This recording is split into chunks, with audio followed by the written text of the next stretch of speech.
Hi, welcome to Edward Boss Guitar Tuition. Today I'm going to do a classic album inspection of Rush's seminal Moving Pictures album from 1981. So in 1980, Rush are in the midst of a 10-month tour of the United States. The original plan at the end of that was to look at live recordings for a live album. Perhaps some of this stuff ended up on Exit Stage Left. I'm not sure, but anyway, they were working up ideas in soundcheck and backstage.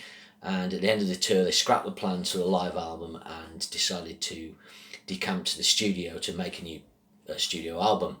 So they hooked up with their long-term engineer, co-producer Terry Brown, and went to the studio in, Morin Heights in Quebec in Canada. And this is actually a 48-track digital studio, so this is one of the early digital recordings. But they would transfer the recordings to tape, and every day they would take a recording and transfer it to fresh tape, and that would be stored away to preserve the absolute integrity of the recording, so there's no degradation in the sound. And I think that level of attention to detail shows in the production, the recording of the drums and the bass. It's got a lovely top end, but it's got lovely warmth and attack. Geddy Lee's got his clanky Rickenbacker, but it works really well. Alex Lifeson's guitar's fat, but got a lovely, clarity. And he's, using more chorus than he has before, but not too much. Later on, he'd start to get a swirly chorus sound that I didn't like, personally. And another thing they did in the recording was Terry Brown, they attached a pressure mic to Neil Peart, and that recorded him, round the kit, but recorded the sound of the room as he heard it.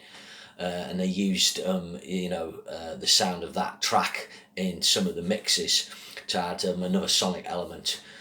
I think also this album, it shows their mastery of odd time signatures. By this point, they can use odd time signatures or not common time signatures to make the song interesting, but make it so it still grooves. Tom Sawyer has a 7/8 climax. YYZ takes the Morse code signal from the airport. I forget the name of the airport code, but it uses that in 5/4 time. And there's other examples throughout of, like I say, unusual timings and feels and stuff. So the album opens with perhaps their most famous track. Well, I think it is Tom Sawyer. There's only Spirit of Radio that comes close. And instantly, you've got this synthesizer. And the synths are used really well on this. Later on, synths will, become too prevalent for most Rush fans of the early days, myself included. But Tom Sawyer, brilliant track. And in the middle of this, Alex Lifeson does a kind of, he goes quite freeform on his solo. And I think, again, it shows his role in the band. Neil Peart and Geddy Lee, incredibly tight, on point. He's really tight in his rhythms, but he'd cut loose on the solos and kind of flow over the beat more. And it kind of brought more abandonment to the sound than you'd normally have in this type of band. And I think it works really well. Next up, you got Red Barchetta. This is actually about driving a car fast. I thought it was a bike, but it's based on an article Neil Peart read. I actually thought that he went to his uncle's farm and stuff, but it turns out it's not about that. But anyway, you can look all this up on Wikipedia, if that's accurate. So this is a great track. It's got a great guitar solo by Alex in it. Really cool lyrics. Great riff. Down, down, down, down. And yeah, breaks down with the harmonics at the end, and then it goes into YYZ, which is probably the most famous rock instrumental ever. Superb, amazing little instrumental breaks on this track. Each band member gets his bit. Neil Peart does awesome drum fill. I should have mentioned his awesome drum fills on Tom Sawyer, air drummers everywhere. But I love Alex's guitar solo on this. He uses the harmonic minor scale, sort of Phrygian dominant mode. I think sometimes people call the Phrygian dominant the harmonic major as well. But he has this lovely kind of open string cascading bit into the middle section. And that's where they use a cool synth part. You've got the pedal tone and then the chords over the top.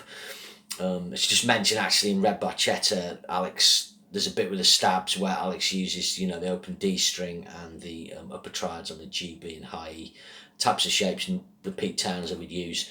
And that's a really cool bit. Then you got Limelight. This is a really catchy track. It's got a great lyric, and again, I'm not sure what the timing is on this, but it's not straight 4/4. And it's got lots of drama, this track. It really goes on a journey, but it just manages to be this kind of catchy song, you know. And superb. I mean, side one of the album, you know, there was those 4 tracks. They're all, well, aside from Red Barchetta, which is 6 minutes and 9, the other tracks are all kind of 4.5 minutes. And again, I just think that's why the album was so, you know, successful. Is it manages to go on a complex musical journey, but it's got accessible structure to it, and the production is so well produced. So I think the problem with the album, and I think this is true, it's front loaded. Side 1, those are not only 4 great tracks, they're forming for the most famous Rush tracks ever. If you put on Planet Rock or a classic rock radio station, the chances are one of those tracks is going to be cranking. You know, only Spirit of Radio kind of comes close. Maybe Temples of Syrinx. So side 2's less successful for me. It opens with The Camera Eye, which is the last 10-minute track. It's 10 minutes and 58 seconds. That was the last track they would do over 10 minutes in their career. So really bringing an end to the long progressive era, this album. The use of synths on this album is still kind of balanced, but the next album, Signals, which is their last one, produced by Terry Brown, the synths would come to the fore. I mean, it literally opens with synths on Subdivisions. By then, Alex Lifeson had more swirly chorus on his guitar, more delay on his solos, more sort of slurry whammy, sort of Holsworthy type stuff, and it would mark the final sort of end of that era and transitioning into their 80s sound, which would use more white reggae influence, more sort of poppy sounds, and so on. And that was a kind of turn off for some long-term Rush fans. But The Camera is a good track. It's a great track, but it's got interesting lyrics about London and New York. It's got a great solo by Alex. I think he does some cool sort of pinch harmonics in this. And he does a kind of arpeggiated bit at the end where he really cuts loose. Nice little structured bit. But in actual fact, on Limelight, the solo on that, he does some cool pinch harmonics. He does a high squealy held note at the end. So really cool.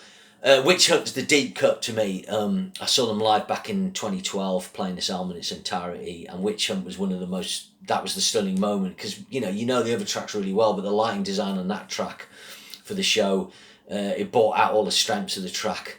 So this was originally conceived as just a studio track because it's got lots of extra instrumentation on it, and it starts off with the kind of sound of a baying crowd. Cool lyrics.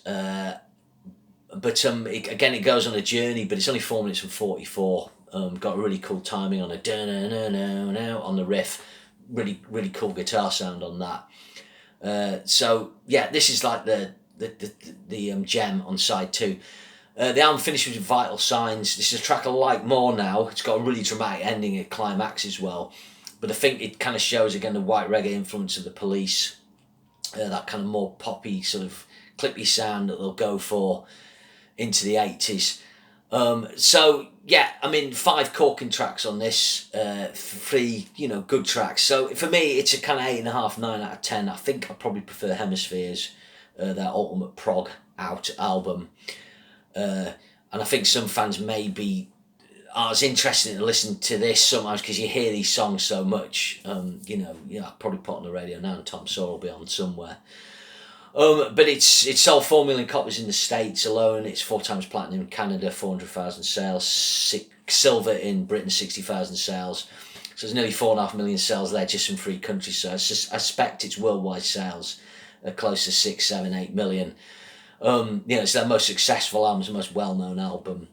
And it was their peak, they built up to this. But I think their change of sound, although it alienated some, it was probably the right way to go in the MTV era. And after that, they tend to do an album every 2 years. Next album after Signals, which is 82, was Grace Under Pressure. 84, 85 was Hold Your Power Windows. 87, Hold Your Fire. 89, Presto.